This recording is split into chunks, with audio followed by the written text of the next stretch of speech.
Hello, class. I had a question that came up concerning how to compute the mean and standard deviation for a discrete probability distribution.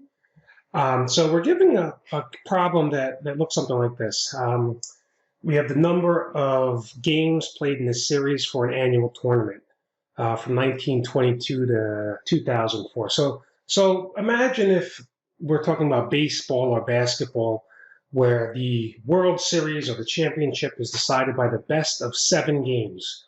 We want to know how many times was the series decided in 4 games, 5 games, 6 games, and how many times did it take 7 games to determine the winner from the best of 7 games, right? So if somebody wins 4 games in a row, or 4 games right away, the series is decided, right? Because the other team can only win 3 more games if there's a total of 7 games.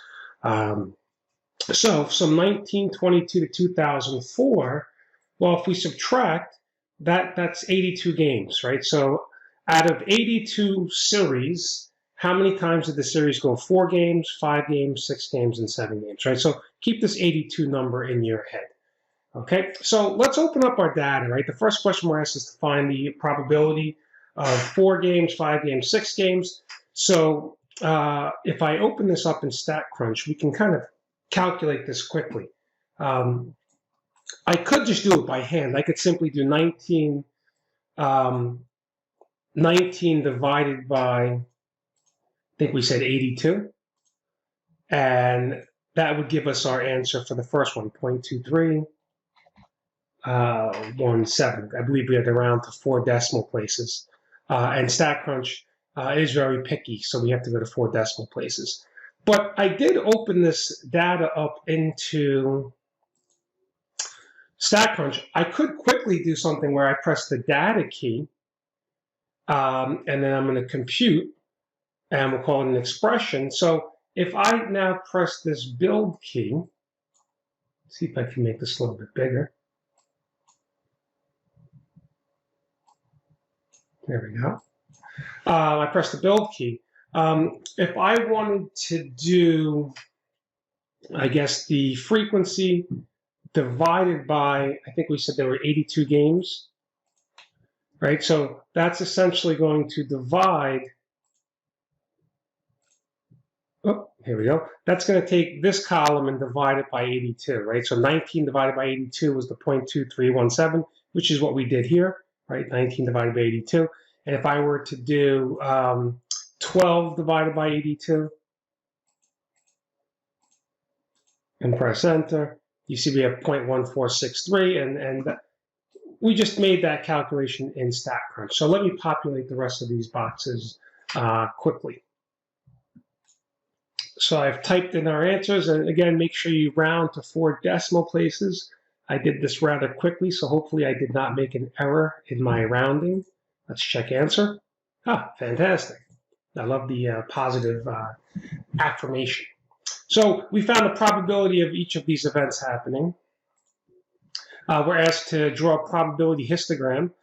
So without doing anything, I know that my data is going to go down, then up, right? So I would expect the bars to go down, then up, and then up. So I know I can eliminate A. You know, why do I say down, up, right? So if I start at 0.23, then it's going to dip down to 0.14, then it's going to increase to 2.6, and then increase to 3.5. So I know the last 2 boxes have to be rising, right? So it's go down, up. So it's one of these. Now you can look, the last point ends at 0.35. So the highest box should be at 0.35. So if this is 0.5, 0.4, 0.35 would be somewhere in between. So it could be this, right? I can eliminate A, I can eliminate C, because this is above 0.4, and 5, 4, 3, yeah, this is below 0.3, right? So just looking at the last box, 0.3537, 0.5, 0.4, 0.3, so the last box should be somewhere in between these two. So I'm going to take a shot and see what happens. Yeah, well done. But we could also graph this in StatCrunch, by the way.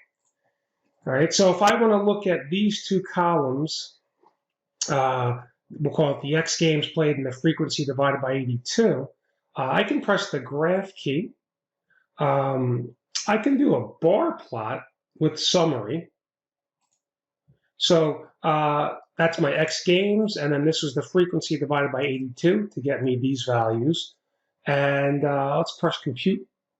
And here is my plot. Now, I'm noticing that they went from 0 to 0.5, and I'm going from 0 to 0.35. So if I double click on that and change that to 0.5, let's see if we can start. Right, this is starting to look a little bit better. All right, so here's my histogram, and this indeed looks like letter B. Okay, now to compute the mean, all right, we have a trick here.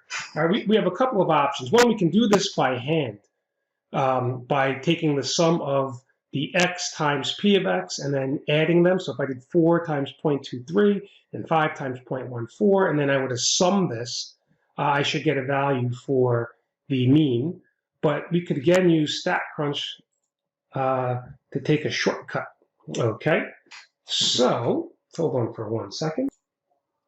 So I went back to StatCrunch, and if I press the Stat key under Calculators, if you scroll down to Custom, watch what we have here. All right, so the values are X values, that's this first column, and then I want this frequency divided by 82, right? That got us the actual probabilities. So the weights are in frequency divided by 82. I'll press Build. Oops. I press Compute, excuse me. And, well, this almost looks like the histogram we had before. But look at this. Mean is 5.743, or 5.7439, and then here's the standard deviation. So let's see if this will work for us. Okay.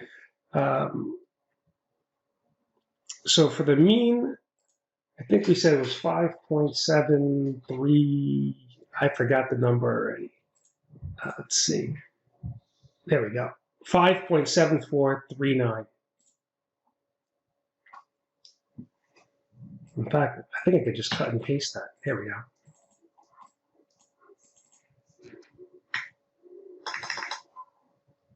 go. Okay, so I press check answer. It says nice work. All right, and again, if you wanted to do this by hand, you could have multiplied 4 times 0.2317 plus 5 times 0.1463, and you keep doing all of that. You sum all of these, and when you do that, you should end up with this answer here. And I just quickly put the formula as a reminder, right? The sum of x times p of x would give me the mean, and the standard deviation would be x minus the mean squared times p of x. You sum that up and take the square root. I mean, this is a lengthy calculation to do by hand. So I'm very happy that StatCrunch has done this for us, mean and standard deviation. Okay, so let's just finish this up. All right, so we have the mean. Oh, and actually, they didn't ask for the standard deviation. My bad. So if we're going to interpret this, if the series was played many times, we'd expect the game to last about 5.7 games on average. Okay, press final check, and it says fantastic. Oh, and here they do ask for the standard deviation. Okay, so let me bring that back. It was 1.1667. Okay, and let's check that answer. Uh-oh. I made a boo-boo somewhere. Let's see what happened. I see the error. It says round to the nearest tenth, and I went 4 decimal places, so it should really be 1.2. See, even the teacher makes mistakes on occasion. Let's fix that. Actually, I say occasion more often than I'd like to admit. Okay, press check answer, and now we're good to go. Okay, so that should do it for this video, or for this problem. Thank you for watching.